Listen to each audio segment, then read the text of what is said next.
बिस्मिल्लाहिर्रहमानिर्रहीम।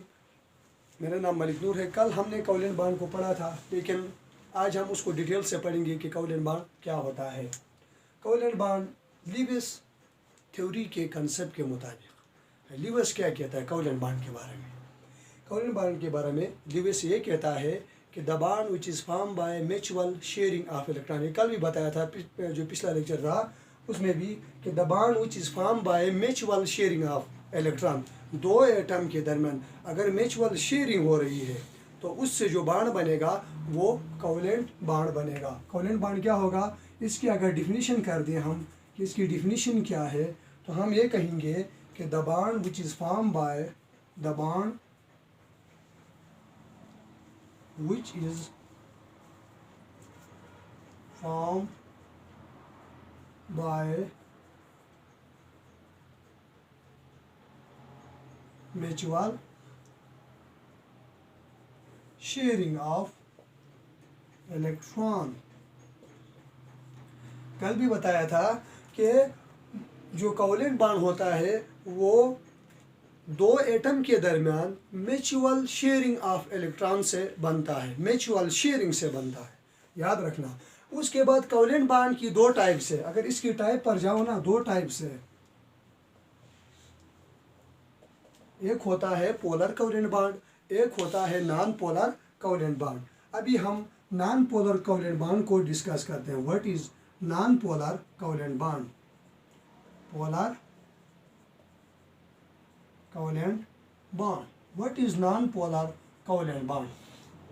जब दो एटम के दरमियान अगर इलेक्ट्रॉन इक्वली शेयर हो रहा है तो जो बॉन्ड बनेगा वो नॉन पोलर कोवलेंट बॉन्ड बनेगा। हम कहेंगे when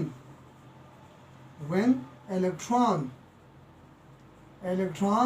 are equally shared between two atom. जब दो एटम के दरमियान अगर इलेक्ट्रॉन इक्वली शेयर हो जाए, जब दो एटम के दरमियान अगर इलेक्ट्रॉन इक्वली शेयर कर रहा है, उससे जो बॉन्ड बनेगा वो नॉन पोलर कोवलेंट बॉन्ड बनेगा। उससे जो बॉन्ड बनेगा वो नॉन पोलर कोवलेंट बॉन्ड बनेगा। सही है। ऐसे कौन से एटम है ऐसे कौन से दो एटम हो सकते हैं जिनके अंदर नॉन पोलर कोवलेंट बॉन्ड हो सकता है? तो मैं कह सकता हूँ यहाँ पर जो H2 है, H2 जो है इसके अंदर भी जो दो हाइड्रोजन एटम के दरमियान नॉन पोलर कोवलेंट बॉन्ड होगा। फिर हम दूसरा हम O2 को भी कह सकते हैं, फिर तीसरा हम N2 को भी कह सकते हैं, फिर चौथा हम F2 को भी कह सकते हैं। इन सब के अंदर non polar covalent bond, H2 के अंदर भी non polar covalent bond, O2 के अंदर भी, N2 के अंदर भी, F2 के अंदर भी। यानी इनके दरमियान नॉन पोलर कोवलेंट बॉन्ड क्यों होता है? मैं कहूँगा कि H2 है तो ये नॉन पोलर क्यों है? जब भी दो होमो एटॉमिक मॉलिक्यूल होगा, जब भी होमो एटॉमिक मॉलिक्यूल होगा तो वो नॉन पोलर होगा। होमो एटॉमिक का मतलब ये है कि दो सेम एटम से मिलकर बना है। दो सेम एटम से मिलकर जो भी मॉलिक्यूल बना है वो नॉन पोलर होगा। अब H2 को देखो तो ये भी दो सेम एटम से मिलकर बना है। अगर मैं देखूं तो इसको इस तरह भी मैं लिख सकता हूं, ये दरमियान में हमने बॉन्ड के अट्रैक्टिव फोर्स से विच होल्ड द एटम। अब देखो यहाँ पर H2 के दरमियान मैंने बॉन्ड बनाया है। अब जितना यहाँ पर इलेक्ट्रॉन जो पड़ा हुआ है, जितना ये हाइड्रोजन इस इलेक्ट्रॉन को खींचेगा उतना ही दूसरा हाइड्रोजन इस इलेक्ट्रॉन को खींचेगा। मतलब पावर बराबर होगी। ये हाइड्रोजन जितना इस इलेक्ट्रॉन को खींचेगा उतना ही ये हाइड्रोजन इस इलेक्ट्रॉन को खींचेगा। इसका मतलब इलेक्ट्रॉन सेंटर में रहेगा, न इसकी तरफ जाएगा न उसकी तरफ जाएगा। इसका मतलब ये होगा कि दो हाइड्रोजन एटम के ऊपर कोई भी चार्ज नहीं आएगा, और अगर दो हाइड्रोजन एटम के ऊपर कोई भी चार्ज नहीं आएगा तो वो नॉन पोलर होगा। पोलर वो होता है जिसके अंदर चार्ज आ जाती है, जिसके एटम दो डिफरेंट एटम के ऊपर चार्ज आ जाती है। यहाँ पर कोई चार्ज नहीं है। इसका मतलब हम इस तरह भी इसको लिख सकते हैं, यहाँ पर जो इलेक्ट्रॉन इन्होंने शेयर किया हुआ है तो फासला उनका बराबर होगा। मतलब जितना ये इलेक्ट्रॉन हाइड्रोजन के पास होगा उतना ही इस हाइड्रोजन के। मतलब ये है कि ये किसी की तरफ ज़्यादा किसी की तरफ कम शेयर नहीं है, इक्वली शेयर है। उस वजह से इसके ऊपर कोई चार्ज नहीं आएगा, तो ये नॉन पोलर है। इसी तरह आप O2 की बात करो तो वही कंसेप्ट है। O2 में भी 2 ऑक्सीजन है, ये भी होमो एटॉमिक मॉलिक्यूल है, ये भी नॉन पोलर होगा। जितना इलेक्ट्रॉन ये खींचेगा उतना इलेक्ट्रॉन ये खींचेगा, इसके ऊपर कोई चार्ज नहीं आएगी। उसी तरह N2 को देखो, N2 में भी यही कहानी होगी। N2 ये 3 बार बनाता है, नाइट्रोजन जो है 5वें ग्रुप का है और 3 बार बनाता है। अब यहाँ पर भी जितना ये नाइट्रोजन अपने इस इलेक्ट्रॉन को खींचेगा, जो शेड किया हुआ इलेक्ट्रॉन है, उतना ही ये नाइट्रोजन खींचेगा, तो ये सारे के सारे नॉन पोलर होंगे। अब दूसरा कंसेप्ट क्या है नॉन पोलर के लिए? दूसरा जो अहम कंसेप्ट है वो क्या है, उसके बारे में हम बताते हैं। सही है, तो दूसरा कंसेप्ट क्या है? दूसरा कंसेप्ट ये है कि जिन मालिक्यूल के डायपोल मूवमेंट ज़ीरो हो, जो भी मालिक्यूल उसके अंदर डायपोल मूवमेंट ज़ीरो हो, तो वो नॉन पोलर होगा। हम कैसे बता सकते हैं? देखो कि CH4, इसे मीथेन भी कहते हैं, कॉमन नाम जो है वो मीथेन है। अब ये जो CH4 है ये नॉन पोलर है। क्यों? क्योंकि इसकी डायपोल मूवमेंट ज़ीरो है, यानी डायपोल मूवमेंट अगर ज़ीरो होगा तो वो नॉन पोलर मॉलिक्यूल होगा। मतलब ये है कि उसके अंदर नॉन पोलर कोवेलेंट बॉन्ड होगा। सही है। अब CH4 में देखो, तो मैं इसका स्ट्रक्चर अगर ड्रा करूँ, ये कार्बन है, साथ यहाँ पर हाइड्रोजन है, यहाँ पर भी हाइड्रोजन है, यहाँ पर भी हाइड्रोजन है, यहाँ पर भी हाइड्रोजन है। ये कार्बन और हाइड्रोजन की जो इलेक्ट्रोनेगेटिविटी डिफरेंस है वो बहुत कम है। सही है। जितना ये हाइड्रोजन इस कार्बन से इलेक्ट्रॉन खींचेगा, उतना ही ये कार्बन इस हाइड्रोजन से इलेक्ट्रॉन खींचेगा। इतनी इलेक्ट्रोनेगेटिविटी डिफरेंस इतनी ज़्यादा नहीं है, बहुत कम है इलेक्ट्रोनेगेटिविटी डिफरेंस। सही है। उस वजह से ये कंपाउंड एक तो नॉन पोलर है। दूसरा जो रीज़न है, दूसरा रीज़न ये है कि इसका जो नेट डायपोल मूवमेंट है वो ज़ीरो है। किस तरह नेट डायपोल मूवमेंट ज़ीरो है? यहाँ से देखो इधर आ रहा है डायपोल मूवमेंट, यहाँ से देखो इधर आ रहा है, यहाँ से देखो इधर आ रहा है, यहाँ से देखो तो इधर आ रहा है। अब नेट डायपोल मूवमेंट हम निकालना चाहते हैं। फिर मैं इसको डाल रहा हूँ। सही है। फिर मैं इस एरो को डाल रहा हूँ जो ऊपर गया हुआ है, फिर इस एरो को डाल रहा हूँ जो इधर आया हुआ है, फिर जो नीचे आया वो इस एरो को। देखो तो नेट डायपोल मूवमेंट क्या आ रहा है? यहाँ पर नेट डायपोल मूवमेंट इसका ज़ीरो आ रहा है। नेट डायपोल मूवमेंट क्या आ रहा है? नेट डायपोल मूवमेंट क्या आ रहा है? ज़ीरो आ रहा है। और जो भी कंपाउंड जिसका नेट डायपोल मूवमेंट ज़ीरो होगा वो नॉन पोलर होगा। CH4 को तो हमने पढ़ लिया, CH4 का जो नेट डायपोल मूवमेंट ज़ीरो है। इसी तरह अगर हम CCl4 की बात करते हैं, CCl4 की बात करते हैं, टेट्राक्लोराइड की, मिथाइल टेट्राक्लोराइड की, यहाँ पर भी नेट डायपोल मूवमेंट क्या आ रहा है? ज़ीरो आ रहा है। किस तरह? ये कार्बन सेंट्रल एटम है, यहाँ पर 4 क्लोरीन है, तो एक क्लोरीन मैंने यहाँ पर ड्रा किया, दूसरा क्लोरीन मैंने यहाँ पर ड्रा किया, तीसरा क्लोरीन मैंने यहाँ पर ड्रा किया और चौथा क्लोरीन मैंने यहाँ पर ड्रा किया। आप देखें यहाँ पर भी इसका जो नेट डायपोल मूवमेंट आएगा वो ज़ीरो आएगा। किस तरह? यहाँ से देखो ये, और यहाँ से देखो तो ये, यहाँ से देखो तो एरो का हेड यहाँ पर, और इसी तरह ये।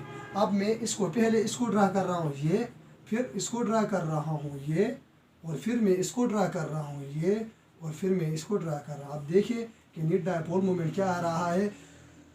जब भी नेट डायपोल मूवमेंट ज़ीरो आ जाए वो नॉन पोलर होगा, वो नॉन पोलर मॉलिक्यूल होगा। सही है। तो CCl4 is non polar. CCl4 भी क्या है? नॉन पोलर है। इसी तरह अगर हम नॉन पोलर मॉलिक्यूल की और उनकी बात करें, नॉन पोलर की, सही है, नॉन पोलर की अगर और बात करें तो इसी तरह SiCl4 हो सकता है, SiCl4 हो सकता है, SiCl4 हो सकता है।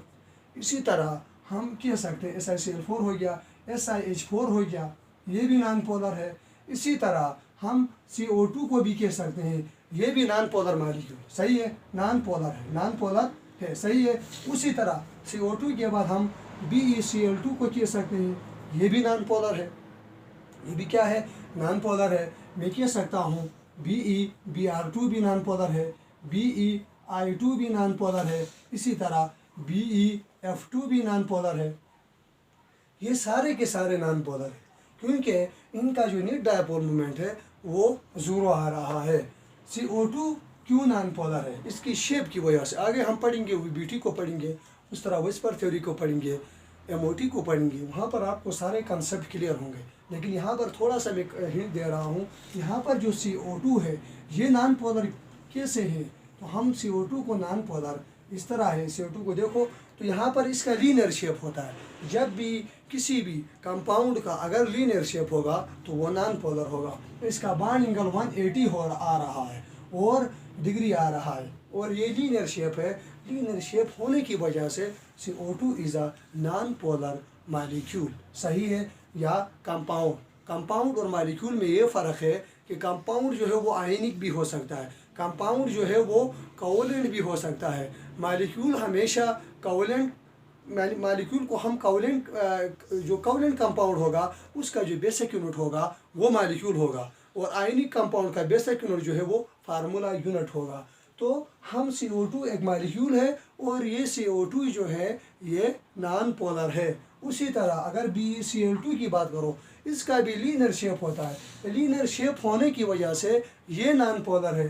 देखिए बेरिलियम, तो हमने देखा कि यहाँ पर भी क्लोरीन, यहाँ पर भी क्लोरीन, लीनियर शेप है, एंगल 180 डिग्री आ रहा है, तो ये भी क्या होगा? नॉन पोलर होगा। याद रखना ये भी नॉन पोलर। जब भी नॉन पोलर के लिए तीन ट्रिक्स को याद रखो। पहला ये है कि अगर होमो एटॉमिक मॉलिक्यूल, जितने भी होमो एटॉमिक मॉलिक्यूल होंगे वो नॉन पोलर होंगे, जैसे कि H2, F2, Br2, I2, Cl2, सही है, जितने भी है वो नॉन पोलर होंगे।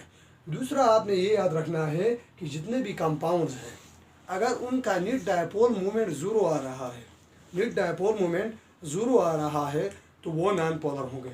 और तीसरा रीज़न ये है कि अगर कोई भी मॉलिक्यूल का लीनियर शेप है, अगर लीनियर शेप हुआ तो समझो वो नॉन पोलर होगा। सही है? तो नॉन पोलर के लिए ये तीन जो है वो कंसेप्ट है। आप उससे नॉन पोलर और पोलर कोवेलेंट बॉन्ड में फ़र्क कर सकते हो।